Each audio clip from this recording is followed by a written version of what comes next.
Well, good afternoon. It is Friday, September 15th, 2017. I'm coming to you from Andrews for the annual air show. It's an open house out here at Andrews. It is really the largest air show in the Washington, D.C. area. It's fantastic.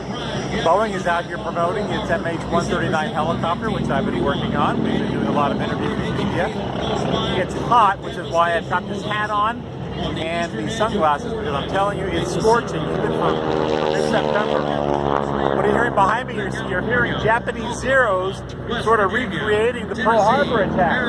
They've got about 6 of them. You can see them behind me there. There we go. Anyway, pretty excited. The show just got started. They've only been open about 3 hours. Behind me is pretty much my favorite World War II aircraft, the B-17 bomber. What's interesting about this one is, when we take a little closer, is you're going to see it has the name Memphis Belle. Well, this is not the original Memphis Belle. This is the one that was used in the movie Memphis Belle. It's in terrific shape. It's restored nicely. It looks great. And initially, I heard the public wasn't going to get a chance to see it and go crawl through it, but they brought it closer to the crowd, and here we go. So this is an exact replica of the Memphis Belle.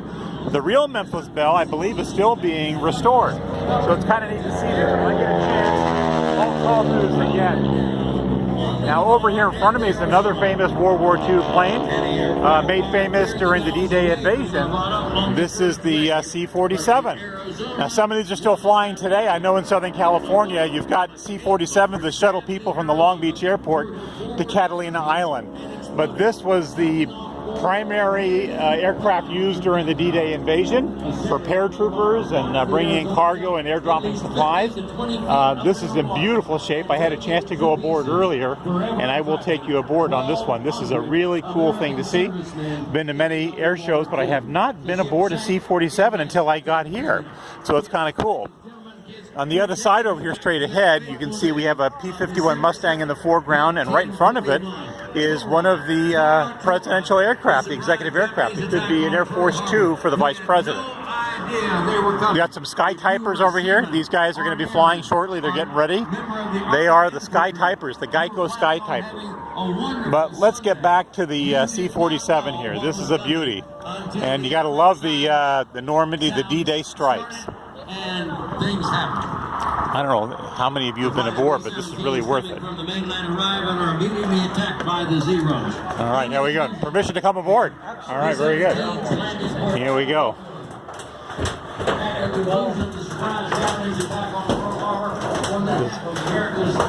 So here we go. So they have, it looks pretty, it's restored to its pretty much original condition, right? We're working it back to the condition as much as possible. So Yeah. we've got authentic seats in here, but they're too vulnerable with the fabric. Yeah. So we're getting metal pan seats, which are also That's good. But is this wire for the paratroopers? Yeah. Yeah, so they unhook it from the hooks along. Yeah. So it's freehand. Kind of neat. That's really neat. This is really neat. It looks in great shape, and it still has that military smell. Yeah. That's the canvas in these seats. Yeah, I know. Love it. I love it. Let's go on up here and take a look. Yeah, so we're doing a navigation station and communication. It's kind of some of the next things. Well, keep them flying, right? Yeah. There you go. Let's go. All right, this is really kind of neat. Going up here to the cockpit. Oh, sorry about that, sir. Sorry about that. I forgot they didn't put a lavatory on the C-47. Yeah, it's hot. I just went and dished my coat. Yeah.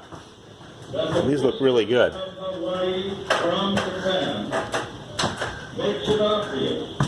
The Sky Train. This was made by Douglas, right? Yeah. In Long Beach, California. In Long Beach, California. I'm guessing at the same site where we made the C-17.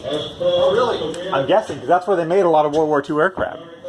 So here's our cockpit, right? This is in pretty good shape still. It's does the job, yeah. But this is pretty much what it looked like during the day, right? During World War II. I mean, did they have to enhance it much? The upper panel has been modified, and then of course we got some new avionics in here. Okay. But, it's good. We flew this airplane to Europe 3 years ago. We did the old blue spruce routes across the North Atlantic for the 70th anniversary of D-Day. Amazing, yeah.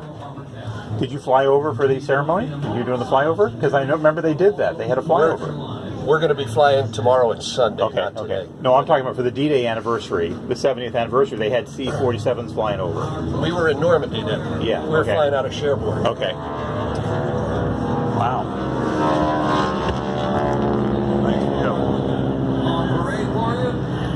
Did you have any of the veterans come on? The guys who had flown on these? There's one guy left alive that was on our airplane. Wow. In 1944. Wow.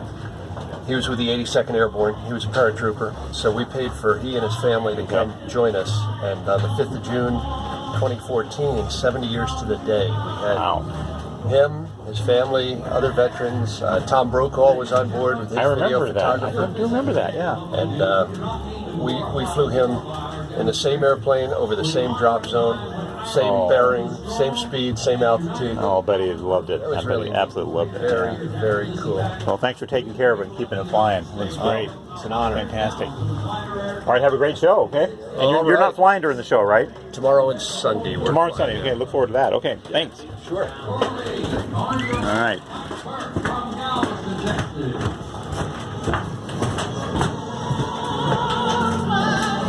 All right, that's the C-47. Next, we're going to get you on to the B-17 bomber, B-17 Flying Fortress. Hang in there.